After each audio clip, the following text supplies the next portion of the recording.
We are really grateful that tonight, in bipartisan fashion, with overwhelming majority of votes, we passed the American Relief Act of 2025. This is a very important piece of legislation.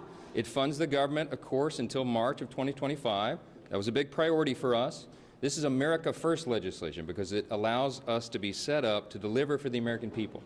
In January, we will make a sea change in Washington.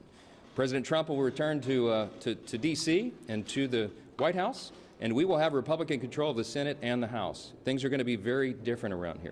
This was a necessary step to bridge the gap, to put us into that moment where we can put our fingerprints on the final decisions on spending for 2025. We also, in this bill, as you know, took care of Americans who desperately needed and deserved the assistance. We had a record hurricane season. Hurricanes Helene and Milton in particular did dramatic damage across at least 6 states. The Carolinas, Virginia, from Florida, Tennessee, all the way through. And they have been waiting for the federal government to assist. We did that tonight in this bill.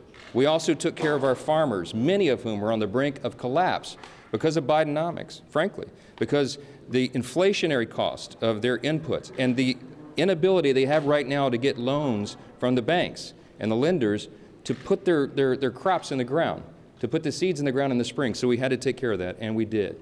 We are excited about this outcome tonight. We're grateful that everyone stood together to do the right thing.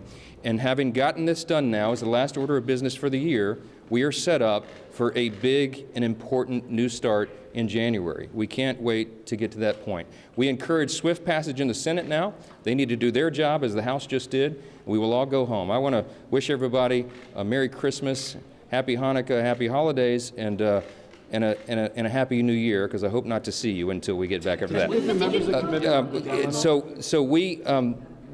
I was in constant contact with President Trump throughout this process, spoke with him most recently about 45 minutes ago.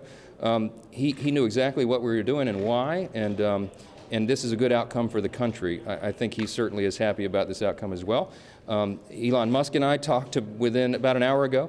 And we talked about the extraordinary challenges of this job. And I said, hey, you want to be Speaker of the House? I don't know. He said, this may be the hardest job in the world. I think it is. But we're going to get through this. We are going to unify this country, and we are going to bring the America First agenda to the people beginning in January. We cannot wait to get started. I hope you all have a great holiday.